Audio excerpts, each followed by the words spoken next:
Il est rare qu'une annonce venant d'une personnalité publique provoque, en l'espace de quelques minutes, un frémissement presque palpable dans l'opinion. Encore plus rare quand cette personnalité s'appelle Lilian Thuram, emblème du football français, champion du monde 1998, champion d'Europe 2000, figure intellectuelle respectée, militant contre le racisme, auteur de plusieurs ouvrages et conférencier recherché. À 53 ans, il incarne l'image même de la maîtrise, de la lucidité, d'une sagesse héritée d'un parcours exceptionnel. Et pourtant, c'est précisément cette image, cette solidité apparente, qui ont rendu sa révélation récente encore plus bouleversante que quiconque aurait pu l'imaginer. Car ce qu'il a confié, presque à voix basse, mais avec une gravité glaçante, touche à un point que beaucoup redoutaient en silence. Le poids invisible de la lutte, l'usure progressive d'un homme qui a passé des décennies à porter sur ses épaules la responsabilité symbolique d'un combat national. Le public connaît le joueur, le défenseur intraitable, celui qui a marqué un doublé inoubliable contre la Croatie, celui qui n'a jamais plié devant la pression. Mais ce que le public ignorait, ou refusait peut-être de voir, c'est la fragilité intérieure, longtemps contenue, désormais assumée, qu'il vient de révéler sans détour. Une prise de parole qui a surpris même ses proches. Lorsque Lilian Thuram apparaît lors d'une conférence parisienne dédiée aux discriminations dans le sport, rien ne laisse présager ce qui va suivre. Les journalistes présents s'attendent à un discours structuré, argumenté, ferme, fidèle à son image. Pourtant, après quelques minutes, le ton change. Ses phrases deviennent plus lentes, plus lourdes, chargées de cette hésitation qui n'appartient qu'à ceux qui s'apprêtent à franchir une frontière intérieure qu'ils ont longtemps protégée. Il commence par évoquer l'évolution du climat social en France, les tensions grandissantes, les reculs inquiétants dans la lutte contre le racisme. Puis, brusquement, il marque un silence inhabituel, presque inconfortable. C'est à ce moment précis qu'il lâche une phrase qui fera le tour des médias. À 53 ans, je dois dire la vérité, je suis fatigué. Fatigué d'être le symbole, fatigué de porter ce poids-là, et j'ai peur. Ces trois mots, et j'ai peur, sont comme une onde de choc. La salle retient son souffle, les regards changent. On comprend immédiatement qu'il se passe quelque chose d'inédit, car Lilian Thuram n'est pas de ceux qui parlent de peur. Il est de ceux qui rassurent, de ceux que l'on regarde pour trouver une forme d'équilibre. Alors pourquoi maintenant ? Pourquoi cette confession brutale, presque déchirante ? Le mythe Thuram, un héros qu'on croyait indestructible. Pour comprendre la portée de cette révélation, il faut revenir à ce que représente Lilian Thuram dans l'imaginaire collectif. Durant des années, il a incarné un idéal que beaucoup pensaient inébranlable. Celui du sportif d'élite devenu penseur, celui de l'enfant de Guadeloupe devenu figure morale de la République, celui de l'homme noir ayant réussi à dominer un système qui lui était dès le départ hostile. On lui a attribué un rôle quasi institutionnel. Chaque fois qu'un scandale éclatait, qu'une polémique raciale surgissait, qu'un débat sur l'identité française s'embrasait, c'était vers lui que les caméras se tournaient. Comme si la nation tout entière avait secrètement décidé que Thuram serait le gardien moral, le rempart, le sage. Une position flatteuse, certes, mais dangereusement lourde. Dans ses discours, dans ses livres, dans ses interviews, il a toujours gardé une maîtrise impeccable. Rien ne semblait pouvoir le déstabiliser. On aurait pu croire que cet homme vivait au-dessus des tempêtes, que sa force intérieure était infinie. La vérité, celle qu'il vient de révéler à 53 ans, est tout autre. L'armure était solide, mais pas invincible. L'icône était forte, mais pas insensible. Le symbole était puissant, mais pas inhumain. Les premiers signes de fissure, ce qu'on n'avait pas voulu voir. En réalité, plusieurs indicateurs existaient déjà. Les observateurs attentifs auraient pu déceler des microsignaux, ces minuscules vibrations qui, dans la vie publique, révèlent des tensions sous-jacentes. D'abord, il y a eu la fatigue dans le regard, perceptible au fil des années, même lorsque son discours restait percutant. Puis il y a eu une baisse progressive des interventions médiatiques. Lui qui était partout se faisait plus rare, plus sélectif, plus prudent. Certains attribuaient cela à une stratégie de communication. D'autres évoquaient son désir d'écrire davantage, de développer sa fondation. Mais aucun de ces arguments ne prenait en compte l'hypothèse d'un épuisement psychologique, celui d'une personnalité publique confrontée non seulement à la pression extérieure, mais également à un combat intérieur permanent, celui de ne jamais décevoir, de ne jamais faiblir, de ne jamais montrer d'ombre. Et pourtant, dans ses prises de parole les plus récentes, on percevait une tension étrange, une manière de respirer plus profondément avant de répondre, une façon d'éviter certains sujets, comme s'il tentait de contenir quelque chose qui menaçait d'émerger. Ce quelque chose, il vient enfin de le nommer. La peur de ne plus être à la hauteur, la peur d'être trahi par son propre corps, la peur d'être englouti par le poids de la symbolique nationale. La révélation, une vérité intime longtemps gardée secrète. Lorsque Thuram déclare qu'il a peur, il ne parle pas d'une peur abstraite ou métaphorique. Il parle d'une peur réelle, viscérale, celle qui accompagne les hommes qui ont trop tenu, trop longtemps, trop seuls. Il confie alors un élément dont personne n'avait connaissance. Depuis plusieurs mois, il subit des examens médicaux réguliers pour des signes préoccupants de surcharge émotionnelle et de stress chronique. Son entourage médical, qu'il n'avait jamais évoqué publiquement, l'aurait alerté sur les conséquences d'une exposition continue à la tension psychologique. Ici, son discours change d'énergie. On comprend que ce n'est pas simplement un aveu moral, c'est un aveu physique, corporel, vital. Il raconte « Il arrive un moment où le corps parle avant l'esprit. J'ai voulu tenir, comme toujours, mais j'ai compris que je ne pouvais plus. » Ces mots révèlent non seulement une fragilité humaine, mais également une forme de sagesse douloureuse. Pendant des années, Thuram a porté son combat avec une endurance presque héroïque. Mais aujourd'hui, ce combat l'atteint profondément. Et cette vérité, il avait longtemps refusé de la partager. Pourquoi ? Parce qu'il craignait qu'on y voie un signe de faiblesse. Parce qu'il craignait de décevoir ceux qui voyaient en lui un repère. Parce qu'il craignait d'abandonner la jeunesse, les minorités, tous ceux qui comptaient sur lui. Mais surtout parce qu'il savait que ce moment de vérité allait provoquer une onde de choc. Les réactions immédiates. Un silence, suivi d'une prise de conscience collective. Lorsque Thuram finit son aveu, la salle reste d'abord figée. Pas de murmures, pas d'applaudissements, pas d'agitation. Un silence lourd, mais respectueux, envahit l'espace. Puis une réaction inattendue, plusieurs invités, parmi eux des sportifs, des élus, des sociologues, se lèvent spontanément pour l'applaudir. Pas un applaudissement triomphal, un applaudissement solidaire, profond, presque pudique. Car ce que le public comprend à ce moment-là, c'est que cette révélation n'est pas seulement un aveu personnel. C'est une critique implicite de la société tout entière, qui attend des figures publiques qu'elles soient parfaites, qui impose au symbole de ne jamais faiblir, qui oublie que derrière le héros, il y a un homme. Très vite, les réseaux sociaux s'enflamment. Le hashtag Thuram devient tendance. On voit apparaître des messages de soutien, mais aussi des débats plus larges sur la santé mentale des personnalités publiques. Certains s'interrogent. Comment avons-nous pu croire qu'il tiendrait indéfiniment ? D'autres saluent son courage. Dire la vérité quand on est un symbole, c'est plus difficile que de gagner une Coupe du Monde. Il devient clair que sa confession dépasse largement le cadre du sport, ou même celui du militantisme. Elle touche à des questions universelles. La fatigue, la responsabilité, la pression sociale, l'invisibilité de la souffrance psychique. Un homme face à sa propre humanité. Lilian Thuram a passé la majeure partie de sa vie à défendre les autres. Aujourd'hui, à 53 ans, pour la première fois, il accepte de se défendre lui-même. Et cette décision, en apparence simple, constitue peut-être l'acte le plus courageux de toute sa carrière. Car admettre ses limites, lorsque tout le monde vous croit invincible, c'est accepter de descendre du piédestal. C'est accepter de redevenir un homme dans un monde qui préfère les statuts. Il avoue également avoir envisagé, à plusieurs reprises, de mettre un terme à ses engagements publics, ou au moins d'en réduire drastiquement l'intensité, une idée qu'il n'aurait jamais osé évoquer auparavant, car il savait pertinemment que son silence serait interprété comme un abandon. Mais aujourd'hui, il admet qu'il n'est plus question de satisfaire les attentes extérieures. Pour la première fois, il laisse entendre qu'il doit choisir sa survie psychologique. Et ce choix, il le revendique. On croit que parce qu'on a été fort sur un terrain de football, on doit l'être toute notre vie. Mais je ne veux plus mentir. Cette phrase provoque un frisson. Elle est simple. Mais elle résume tout. Il n'est plus le défenseur de la France. Il est un homme qui cherche à se défendre lui-même. La solitude des symboles, quand la force devient une prison. Cette confession met en lumière un phénomène largement méconnu. La solitude des personnalités publiques qui incarnent un combat collectif. On s'imagine que ces figures sont entourées, soutenues, protégées. La réalité est plus complexe. Souvent, plus leur stature grandit, plus leur isolement s'intensifie, car les attentes deviennent écrasantes, et les faiblesses impardonnables. Pour Thuram, cette solitude a été double. Solitude du militant, solitude du symbole national. Il explique que chaque discours, chaque apparition, chaque interview se transformait en un enjeu moral. Il devait peser chaque mot, chaque nuance, chaque silence. La moindre maladresse pouvait être utilisée contre lui, contre son combat, contre ceux qu'il représente. Cette pression constante, il la décrit comme une lutte silencieuse, invisible, mais épuisante. Une lutte qu'il a menée seul pendant des années avant que son corps ne sonne l'alarme. La peur qu'il révèle, pas seulement la sienne, mais la nôtre. Ce qui rend sa révélation si bouleversante, c'est qu'elle touche à une peur collective.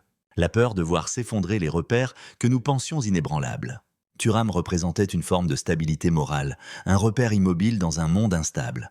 Et voilà qu'il dit qu'il a peur, qu'il est fatigué, qu'il ne sait pas s'il pourra continuer. Cette vulnérabilité oblige chacun à s'interroger. Avons-nous exigé trop de lui? Avons-nous projeté nos attentes sur un homme qui n'en demandait pas tant? Avons-nous oublié qu'un symbole n'existe que parce que l'être humain qui le porte accepte ce rôle, parfois malgré lui? La vérité est brutale.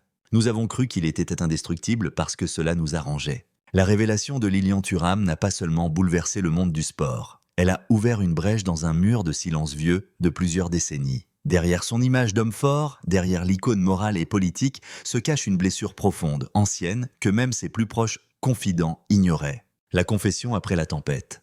Quelques jours après son discours, Thuram disparaît des radars médiatiques. Aucune interview, aucun communiqué. Il quitte Paris pour la Guadeloupe, sa terre natale. Selon une source proche, il aurait besoin de silence de mer et d'horizon. Cette retraite soudaine intrigue. Certains y voient une fuite, d'autres un acte de survie. En réalité, c'est un retour aux origines, à la fois géographique et émotionnel. Là-bas, entouré de sa famille et de quelques amis d'enfance, il reprend contact avec ce qu'il appelle la simplicité du monde. C'est dans ce décor que commence son véritable aveu. Pas celui d'un militant, mais celui d'un homme qui s'est longtemps menti à lui-même. J'ai voulu croire que je pouvais porter le monde sur mes épaules. Mais le monde est lourd et mes épaules sont humaines. Ces mots, confiés à un journaliste de l'équipe lors d'un entretien discret, marquent le début d'un délire, celui de l'intime, celui que le public ne voit jamais, le revers du militantisme. Pendant plus de 20 ans, Lilian Thuram a mené un combat frontal contre les discriminations, les préjugés, l'ignorance. Il est intervenu dans des écoles, des universités, des institutions, a écrit des livres, a débattu sur les plateaux télévisés, parfois dans une atmosphère électrique.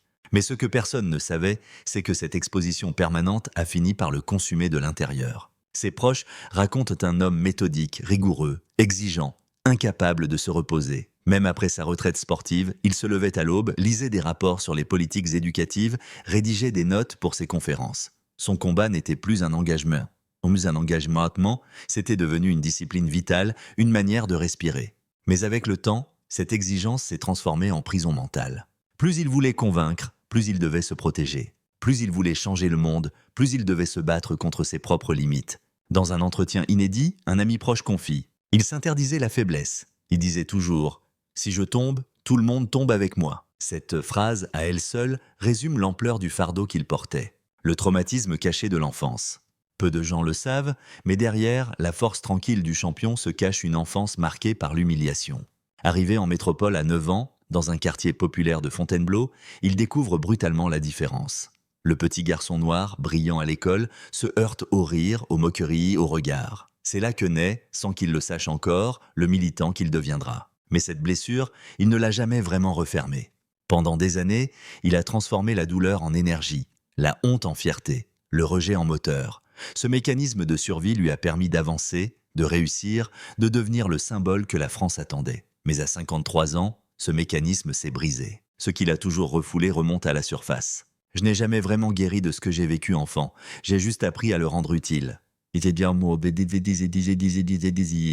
Cette confession bouleverse, car elle révèle que le combat de Thuram contre le racisme n'était pas seulement idéologique. C'était un combat thérapeutique, une tentative de réparer l'enfant qu'il avait été. L'usure du héros. Quand le corps dit stop, les médecins parlent d'un syndrome d'épuisement latent. Thuram aurait présenté, depuis plusieurs années, des symptômes de stress chronique. Troubles du sommeil, tachycardie, perte d'appétit, angoisse nocturne. Mais comme souvent chez les personnalités publiques, le déni a pris le dessus. Il refusait l'idée d'une faiblesse physique. Pour lui, le mental devait dominer le corps. Il n'a donc jamais interrompu son rythme, jusqu'à ce que le corps l'oblige à s'arrêter. Un proche raconte un épisode marquant survenu à l'été 2024. Lors d'une conférence à Lyon, il aurait soudainement ressenti un vertige en plein discours. Il s'est interrompu, a repris son souffle, puis a continué comme si de rien n'était. Ce n'est qu'après l'événement qu'il aurait reconnu avoir eu une crise d'angoisse aiguë, sa première. Depuis, il vit avec cette réalité nouvelle. L'homme invincible a ses limites. Et ce constat, il le vit comme un choc identitaire. Toute ma vie, on m'a appris à être fort, mais on ne m'a jamais appris à avoir peur. Le doute existentiel. Qui est Lilian Thuram sans son combat? Ce questionnement le hante. Car pour lui, la vie publique et la cause militante se confondent. Qui serait-il s'il ne parlait plus? S'il ne se battait plus? S'il décidait tout simplement de vivre pour lui-même?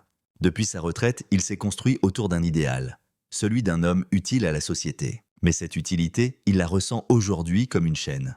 Il confie à un ami sociologue « Quand j'arrête de parler du racisme, j'ai l'impression de trahir l'enfant que j'étais ». Cette phrase illustre la tragédie des symboles. Ils deviennent prisonniers de leur propre légende. Thuram ne s'appartient plus. Chaque mot qu'il prononce est scruté, chaque silence interprété. Et quand il tente de se retirer, la société le rappelle à l'ordre. Tu ne peux pas partir, tu nous es nécessaire. Mais lui aujourd'hui répond « Et moi, qui me protège ?» Les confidences d'un père, entre culpabilité et transmission. Lilian Thuram est aussi père de 2 fils, Marcus et Kefren, eux-mêmes footballeurs professionnels. Dans sa révélation, il évoque pour la première fois sa culpabilité de père. Il avoue avoir craint de leur imposer le poids de son nom, de son combat, de son image. Et ce fardeau, il l'a vu se matérialiser sous ses yeux. Je voulais qu'il soit libre. Mais comment être libre quand ton père est un symbole ? Marcus, notamment, a souvent été interrogé non pas sur ses performances, mais sur les opinions de son père. À 25 ans, il confiait déjà dans une interview « On me parle de racisme plus souvent que de football ». Cette phrase, Lilian Thuram l'a reçue comme un coup de poignard, car elle révélait ce qu'il craignait le plus, avoir transmis non pas un héritage, mais un poids. Depuis, leurs échanges ont évolué. Le père écoute davantage, parle moins, tente de se détacher de son rôle d'éducateur universel pour redevenir un simple parent. Mais ce processus est long, presque douloureux. Apprendre à ne plus sauver le monde, mais à aimer en silence. Voilà le nouveau défi de Thuram. Les blessures de l'intellectuel engagé. Si la fatigue physique est une chose, la fatigue morale en est une autre. Thuram, l'intellectuel, a longtemps affronté des attaques violentes. On l'a accusé de moraliser, de culpabiliser, d'être trop politique. Chaque mot prononcé devenait une polémique. Chaque intervention, un terrain miné. Il a dû se battre pour exister dans un espace médiatique où la nuance disparaît, où tout se réduit à des slogans, où les réseaux sociaux amplifient la haine et la caricature. Cette tension constante a fini par user sa confiance en l'humain. Il avoue « J'ai cru que l'intelligence pouvait tout changer. Aujourd'hui, je me demande si elle ne sert qu'à se défendre. » Cette phrase lourde de désillusion marque un tournant. Thuram ne doute pas de sa cause, mais il doute de la capacité du monde à l'entendre. La peur ultime, l'oubli. Derrière toutes ces confessions, une peur plus intime se dessine. La peur d'être oublié. Pas en tant que joueur, sa légende est assurée, mais en tant qu'homme d'idées. Il craint que son combat ne meure avec lui, que les générations suivantes ne le comprennent plus. J'ai peur que mes mots deviennent des archives. Qu'on dise un jour, il avait raison, mais c'était une autre époque. Yaria. Cette angoisse le hante. Car pour lui, lutter contre l'injustice, c'est exister. Et si la société se détourne, c'est comme si on effaçait sa raison d'être. Cette peur, il l'avoue pour la première fois à un proche. Je ne sais pas vivre dans un monde où ma parole ne compte plus. Le choc médiatique, entre admiration et inquiétude. La révélation de Thuram, relayée par les plus grands médias, crée un phénomène inattendu. Des milliers de messages affluent, de soutien, d'inquiétude, mais aussi de critiques. Certains saluent son courage, d'autres s'interrogent « Pourquoi parler maintenant ?» Des chroniqueurs évoquent une « crise de foi » du militant. Des psychologues analysent sa démarche comme une tentative de réconciliation avec lui-même. Mais au-delà des commentaires, un fait s'impose. Thuram a bouleversé la narration publique. Dans une société qui glorifie la performance, il a osé glorifier la fragilité. Dans un monde qui exige des héros, il a revendiqué le droit à l'humanité. Cette révolution symbolique a un prix, car désormais, tout le monde attend la suite. Que va-t-il faire ? Va-t-il se retirer définitivement ? Ou au contraire renaître sous une autre forme, vers la métamorphose ? Le silence avant la renaissance. À la fin de l'été, Thuram publie une lettre ouverte, sobre et puissante. Il y écrit « Je ne quitte pas le combat, mais j'apprends à respirer. J'ai trop parlé pour les autres, pas assez pour moi. Il est temps de me retrouver. » Cette lettre, partagée des millions de fois, marque la fin d'un cycle. L'homme n'abandonne pas. Il se réinvente. Il prépare dans le secret un nouveau chapitre de sa vie, plus intime, plus lucide, plus apaisé. Mais avant cette renaissance, il reste une vérité encore plus douloureuse. Celle qu'il n'a pas encore osé dire, mais que tout le monde presse. Une vérité sur sa santé, sur un diagnostic qu'il a longtemps gardé pour lui et qui pourrait expliquer cette confession tardive. La lettre ouverte de Lilian Thuram a eu l'effet d'un séisme moral. Pour la première fois, l'ancien champion assumait son droit à la fragilité. Mais ce que personne n'imaginait, c'est que derrière ce message de sagesse, se cachait une réalité beaucoup plus grave, une vérité qu'il avait soigneusement dissimulée pendant plusieurs années. Car, à 53 ans, Lilian Thuram affronte non plus le monde extérieur, mais son propre corps. Et ce combat, silencieux, secret, est peut-être le plus difficile de toute sa vie. Le murmure d'une rumeur devenue certitude. Tout commence par des fuites discrètes dans certains milieux journalistiques. Quelques reporters spécialisés dans le sport et la santé confient, sans jamais citer de source, que l'ancien international français suivrait un traitement médical régulier. Les hypothèses se multiplient, burn-out, dépression, troubles cardiaques ou même maladies neurologiques liées au stress. Au début, la famille est ment fermement. Mais un mois plus tard, Thuram lui-même décide de briser le silence dans un entretien exclusif au Monde. Le ton est calme, la voix posée, mais le regard trahit une gravité nouvelle. Oui, j'ai des problèmes de santé. Ce n'est pas une question de fatigue, c'est plus profond. Je vis avec une maladie qui m'oblige à repenser ma vie. Le mot maladie tombe comme une lame. Le public retient son souffle. Mais le champion refuse de s'apitoyer. Il explique avec précision qu'il a été diagnostiqué d'un trouble neurologique d'origine auto-immune, une pathologie rare qui affecte la coordination motrice et la mémoire immédiate. Le corps du défenseur trahit le mental du guerrier. Ironie tragique, l'homme qui pendant 2 décennies a bâti sa légende sur la maîtrise absolue de son corps découvre que ce même corps lui échappe. Les premiers signes seraient apparus il y a 3 ans. Des tremblements discrets de la main droite, une fatigue musculaire anormale, puis des troubles de concentration. Au départ, il met cela sur le compte du surmenage, mais les symptômes persistent. Lorsqu'il consulte un neurologue, le verdict tombe brutal. Il s'agit d'une maladie auto-immune du système nerveux périphérique, comparable à une sclérose débutante.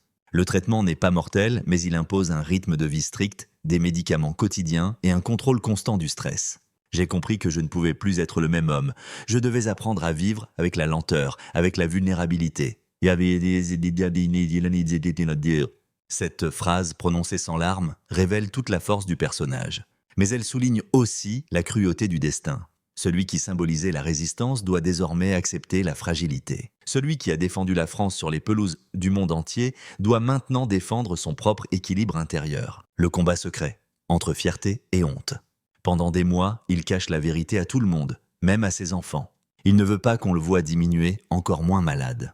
L'image du héros est trop ancrée et trop précieuse. Il se convainc que personne n'a besoin de savoir. Mais plus le temps passe, plus la dissimulation devient insupportable. J'avais honte d'avoir mal, comme si souffrir était une trahison envers tout ce que j'ai prôné. Cette phrase résume toute la tragédie des hommes si forts. Ils ne s'autorisent pas la douleur. Le soir, seul, il note ses symptômes dans un carnet noir. Il y écrit les tremblements, la fatigue, la peur de ne plus reconnaître son propre corps. Ce journal intime, que ses proches appellent aujourd'hui le cahier du silence, témoigne d'un combat invisible. Celui d'un homme qui refuse de céder au désespoir, mais qui sent le sol se dérober sous ses pas. La rédemption par la parole.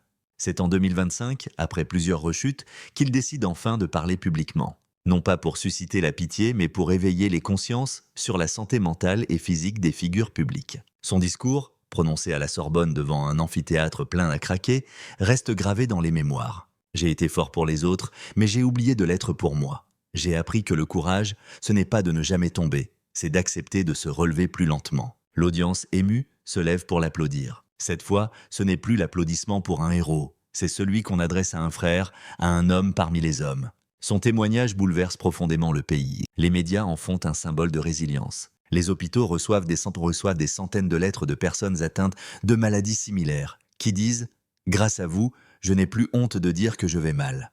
La reconstruction intérieure. À partir de là, une transformation radicale s'opère. Thuram quitte la scène médiatique pendant plusieurs mois pour se consacrer à l'écriture et à la méditation. Il vit entre Paris et Basse-Terre, partageant son temps entre la mer et les livres. Il se reconstruit lentement, dans la solitude choisie. Chaque matin, il écrit quelques lignes. Aujourd'hui, je marche plus lentement, mais je vois plus de choses. Ce simple constat reflète la métamorphose d'un homme qui a longtemps couru après la perfection. Il découvre la beauté du temps lent, la valeur du silence, la tendresse du corps malgré ses failles. Un ami raconte, il a cessé d'être un combattant, il est devenu un témoin. Et ce glissement, presque spirituel, marque la dernière étape de son parcours, l'acceptation. La nouvelle mission, transmettre autrement. Thuram décide alors de réorienter totalement son engagement. Fini les conférences politiques, les débats enflammés. Désormais, il se consacre à la transmission douce, des ateliers pour les jeunes, des échanges intimes, des projets éducatifs centrés sur la bienveillance. Son objectif n'est plus de convaincre, mais d'écouter. J'ai compris que la parole la plus forte, c'est celle qui laisse de la place au silence des autres. Dans une société saturée de bruit, cette démarche étonne. Mais elle séduit. Des générations entières redécouvrent un Thuram apaisé, plus humain, plus lumineux. Les jeunes le voient non plus comme un prédicateur, mais comme un guide. Et pour la première fois depuis longtemps, il se sent libre. Le legs d'un homme debout.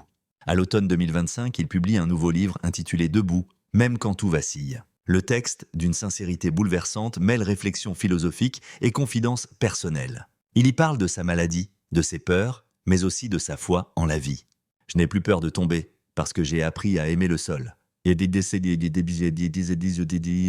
livre devient un succès immédiat. Mais plus que les ventes, c'est l'émotion collective qu'il provoque qui impressionne. Lilian Thuram, celui qu'on croyait brisé, offre à la France un message d'espoir, celui de la renaissance par la vérité. L'ultime vérité, la paix retrouvée. Aujourd'hui, à 53 ans passés, il n'est plus le défenseur de la France. Il est le défenseur de lui-même, et, d'une certaine façon, de nous tous. Car son histoire rappelle une leçon universelle. Nul n'est invincible, et c'est dans la vulnérabilité que se trouve la vraie grandeur. Ses médecins parlent d'une stabilisation encourageante. Sa famille l'entoure. Ses fils, Marcus et Képhren, lui rendent hommage sur le terrain, levant les yeux au ciel à chaque but marqué. Et lui, dans sa maison de Basse-Terre, contemple la mer, en murmurant « J'ai eu peur, oui, mais la peur m'a appris à vivre. Le courage d'être humain. » Ce que Lilian Thuram vient de révéler au monde dépasse le cadre du sport, du militantisme ou même de la maladie. C'est une leçon de vie, une déclaration d'humanité. Dans une époque qui confond force et froideur, il nous rappelle que le vrai courage, c'est d'assumer sa faiblesse. Son parcours est celui d'un homme qui a tout connu, la gloire, la douleur, la peur, et qui en sort apaisé. Son témoignage résonne comme une prière laïque. Apprenons à ne plus avoir peur de tomber, car c'est en tombant qu'on découvre enfin ce qu'on est.